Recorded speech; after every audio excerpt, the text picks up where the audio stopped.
Hello and welcome back to Bookish, and welcome to my Saturday Hodgepodge, my weekly wrap-up of reading, booktube things, sometimes politics. There will be some of that today, and just anything else that I wanted to talk about.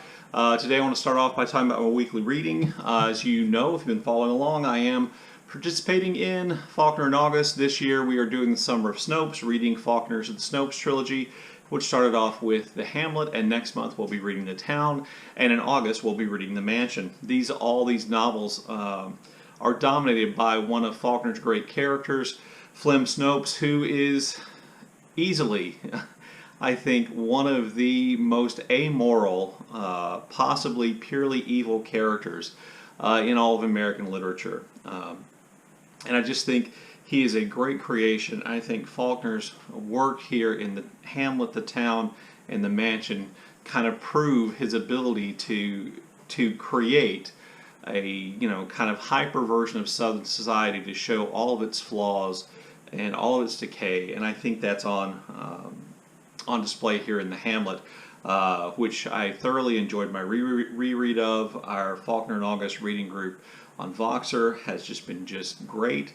I will point out The Hamlet is only 366 pages long. There's still a few days left in August. If you wanted to join in with us and read The Hamlet and then go on to The Town next month, please contact one of the hosts of Faulkner in August. I'll leave their channels all linked below. You can go there and they'll be happy to add you to our Voxer group. You don't have to have a channel. You don't have to make videos.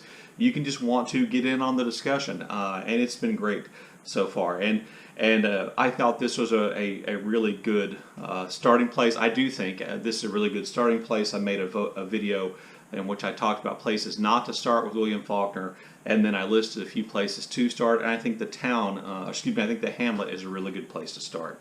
I also finished a book which I mentioned I was reading last week, and that's The Echo Wife by Sarah Gailey. And I thought this book was really interesting, if imperfect, and I kind of had that feeling about a lot about Sarah Gailey's books I've read, and this is my 5th Sarah Gailey book.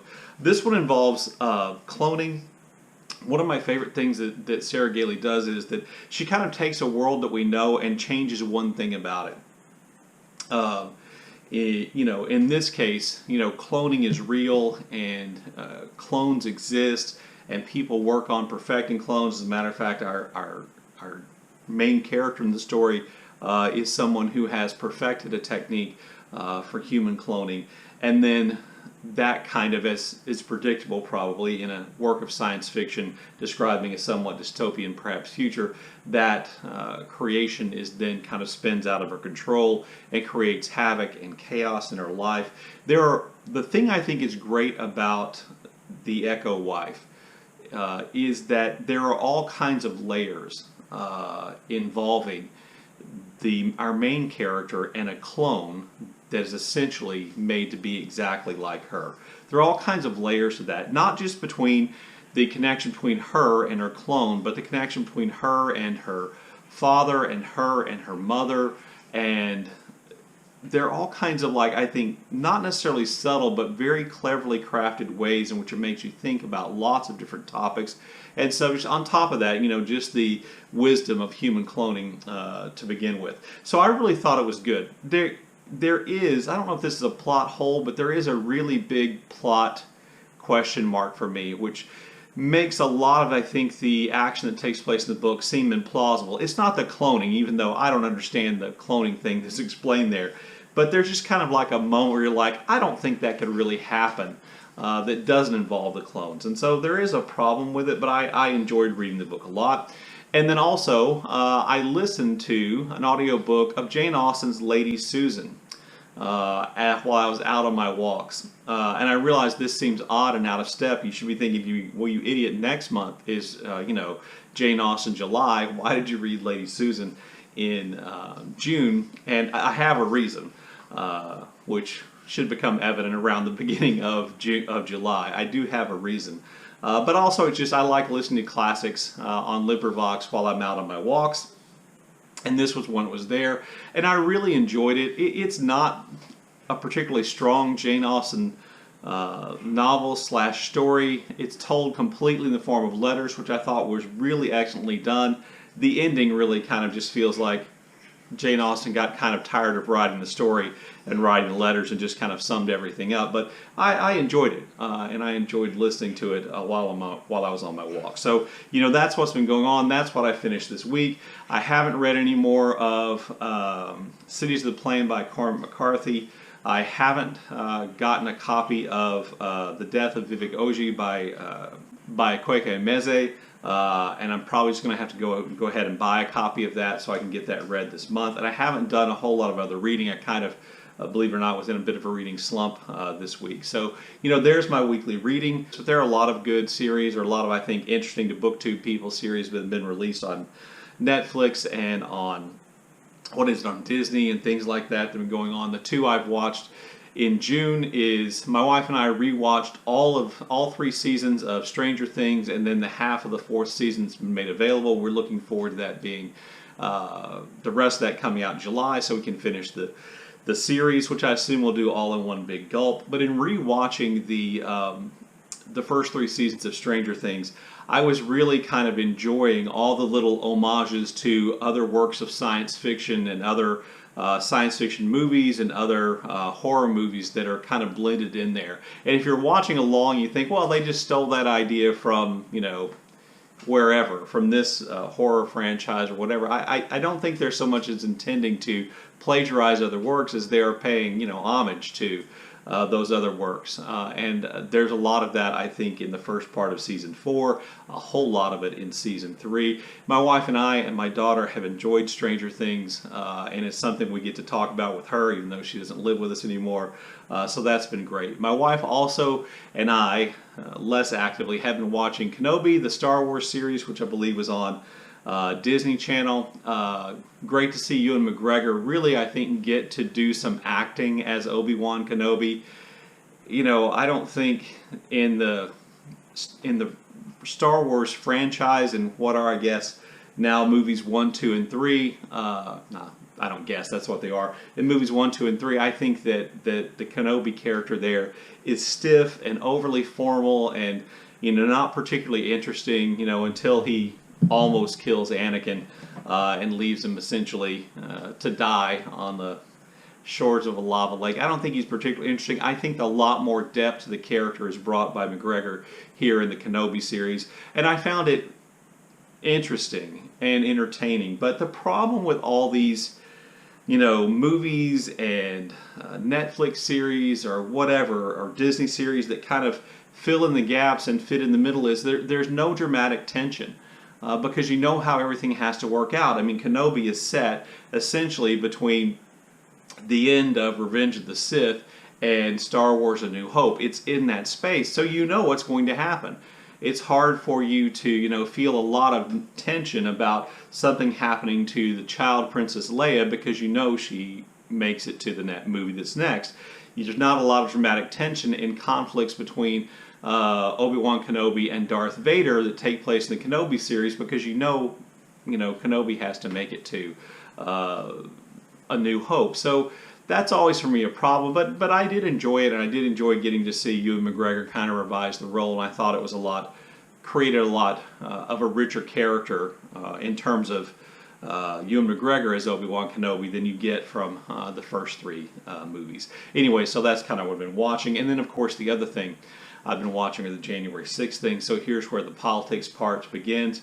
I'm not going to talk about the January 6th committees beyond just saying, it is important that you pay attention. I've said that 3 times now. And it's also important that you remember that it doesn't have to be proven that Donald Trump committed a crime for his actions to be disqualifying for him to be President of the United States, for his actions and the actions of those who supported him to be, held against them, because they did try to overturn an election which they knew was fair and legal and there was no appreciable fraud in, and they tried to do that so they could stay in power. That should shock us all to our core as Americans. But what I want to talk about today is the Supreme Court and its recent decisions involving everything from the getting rid of Miranda rights to getting rid of state laws that try to prohibit certain people from getting concealed carry licenses, and then, of course, overturning Roe versus Wade. And here is my issue with the conservative Supreme Court, or here are my issues with the conservative Supreme Court that we have right now, which is essentially rewriting the Constitution as we've understood it for the last 50 years. They are essentially engineering a Constitution that promotes one party's values, and undoing a lot of things they said they wouldn't undo, and undoing some of the things that I thought were foundational in the United States of America. And here's my problem. My initial problem is that their actions are regressive. They are eliminating gun control laws at the moment in which we need more gun safety laws. They are eliminating things that protect the accused at the moment in which we need our justice system to protect people who are accused by a government which may be abusing its power, as Trump's government abuses power. They are taking away bodily autonomy from women in favor of protecting, essentially, fetuses. Because make no mistake, and understand this, the Roe versus Wade decision made third trimester abortions nearly impossible unless there was a real health concern. It really made second trimester abortions very difficult to get, and it only absolutely guaranteed women the right to a first trimester abortion. So we're not talking about outlawing abortions that affected children who might be viable if they were removed from the mother. Okay, that's not what we're talking about, even though those things do happen for medical reasons. We're talking about telling women who have been raped, who are the victims of incest, who may die from pregnancy, that they have to have that baby no matter what.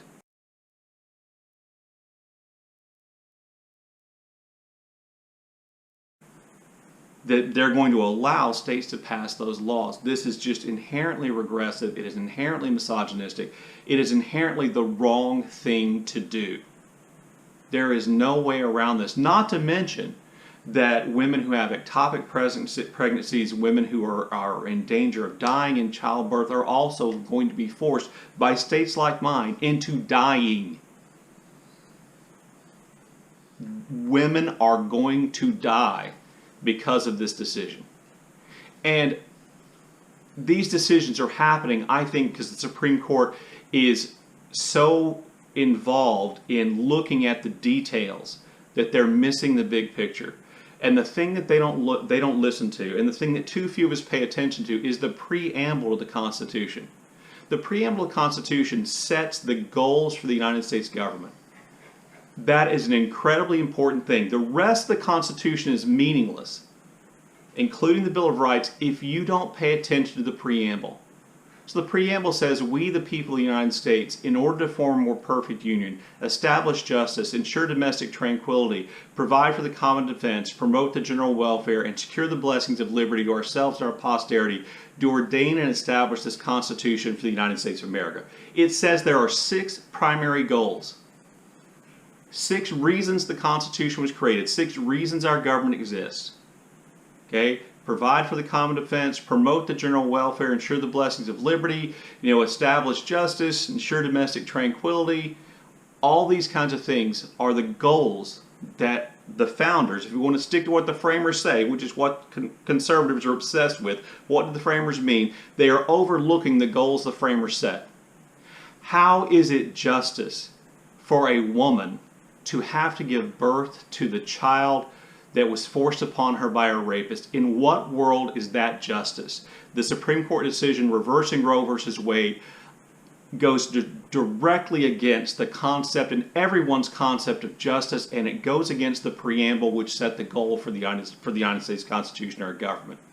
How does allowing anyone to carry a concealed weapon or to openly carry a weapon, regardless of their criminal past, regardless of whatever, how does that ensure domestic tranquility? How does that promote the general welfare? How does that make us safer? How does that make our society better? Our conservative Supreme Court justices are out of control. And if you think that gas prices are more important than replacing some of these regressive, misogynistic on the Supreme Court, then you are crazy. You don't love the Constitution. You don't love, the principles the United States claims to stand for. What you love is cheap gas and people who look like you having power. Harsh, but that's the way it is. Anyway, sorry I got fired up on a rant there at the end. I look forward to your comments in the comment section below, and as always, thank you for watching.